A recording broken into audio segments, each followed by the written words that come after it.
The actual Hadrian's Wall was constructed over a 6-year period starting in 122 AD and ultimately completely bisected northern England. Our provided review copy of the game Hadrian's Wall comes to us from Garphill Games and Renegade, and when I set this Bobby Hill design up for play, you're going to immediately wonder if you're going to be playing it for just as long as it took to build. Rest assured, fellow friends, you're not. Probably. This entry into the flip and write genre released in 2021 and is incredibly intimidating on the table, but rest assured, if you stick with me for the next 10 minutes or so, you're gonna feel differently.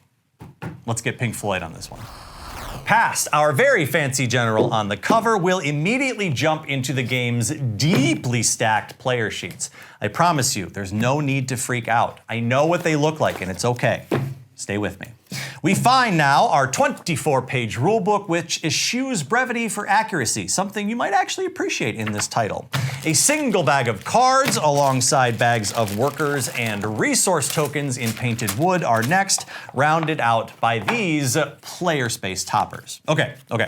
I promise an explanation here and I will be ever faithful. Come with me, friends, as we cross the Rubicon.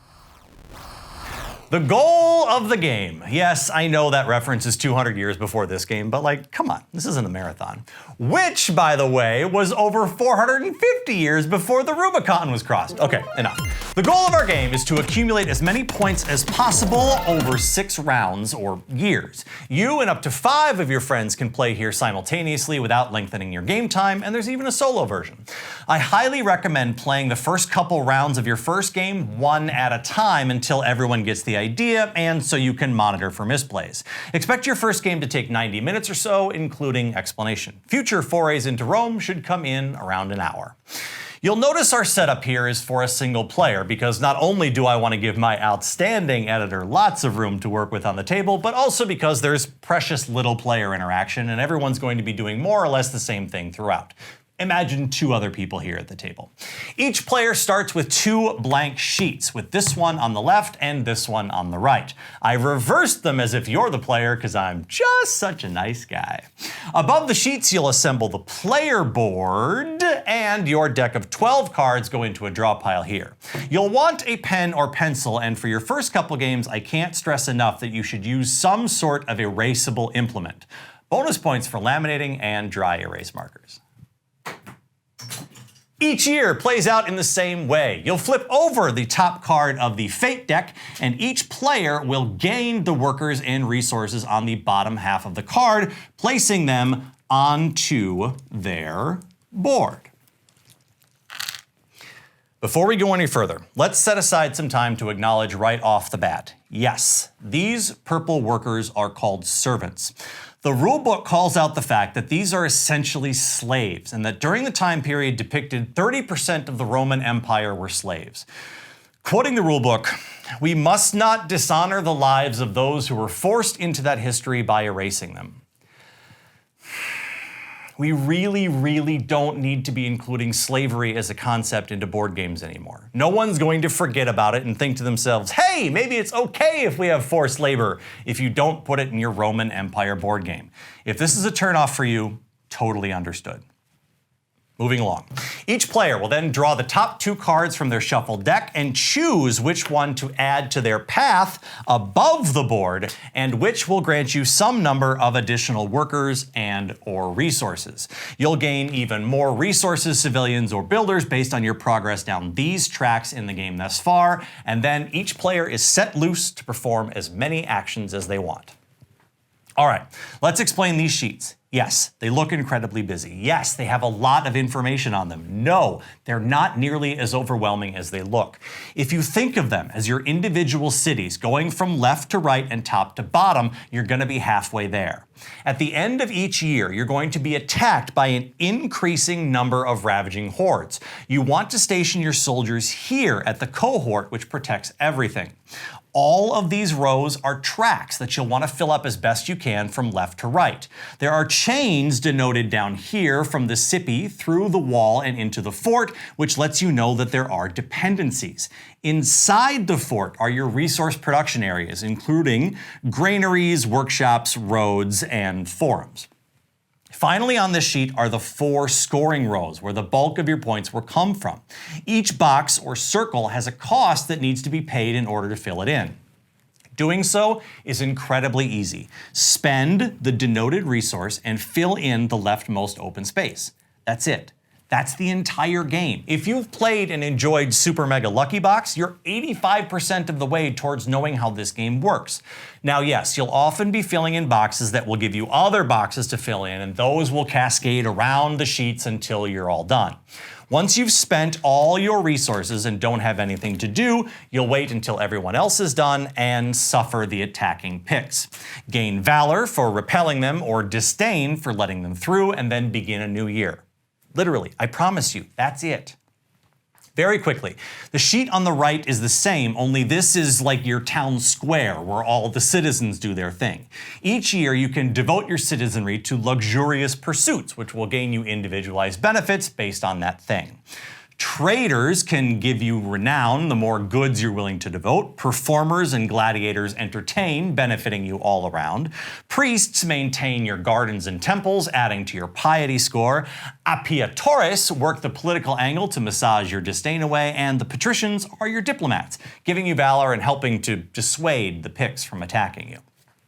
Obviously, there's minutiae here and there, but you'll see that when you get it to your table, what you want to know right now is, should you do that?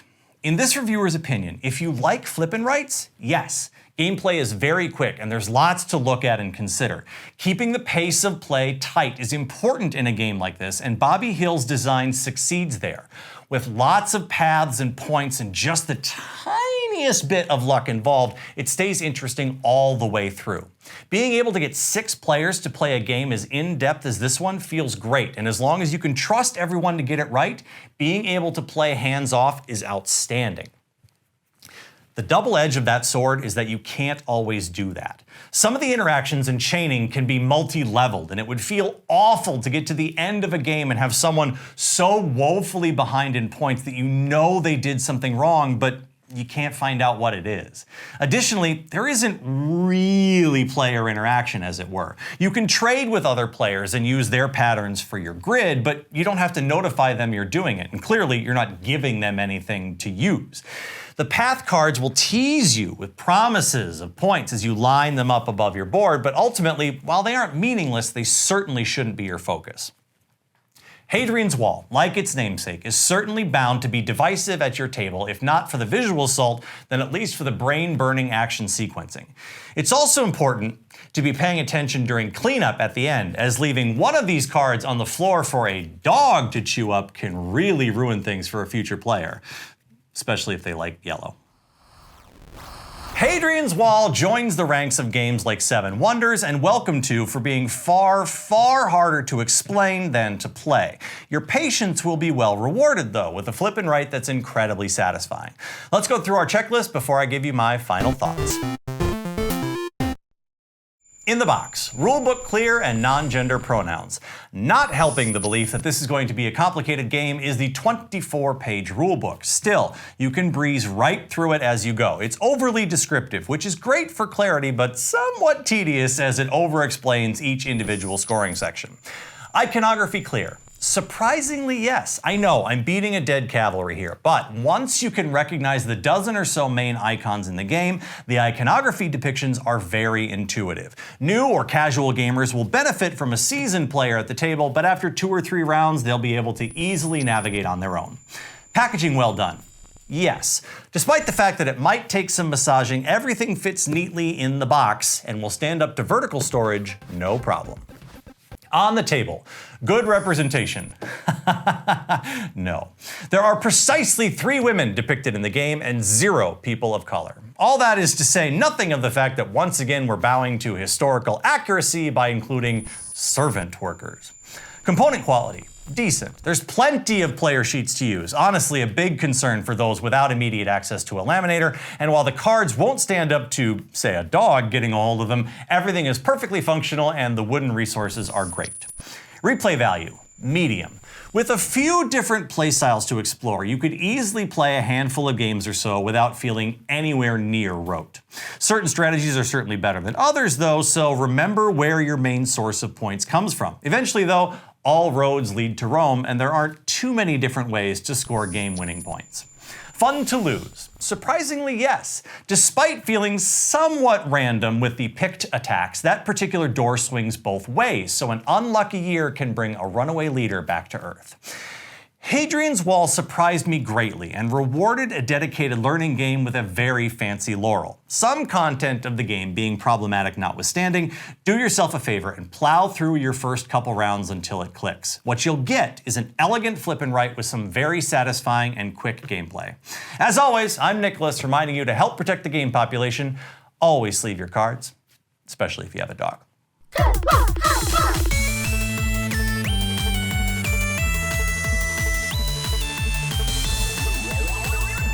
Hey everyone, if you liked our video, please hit that sub button and ring the bell for notifications. Check out all of our other offerings at goodluckhighfive.com, and please consider becoming a patron of the channel over at patreon.com/GLHFmagic.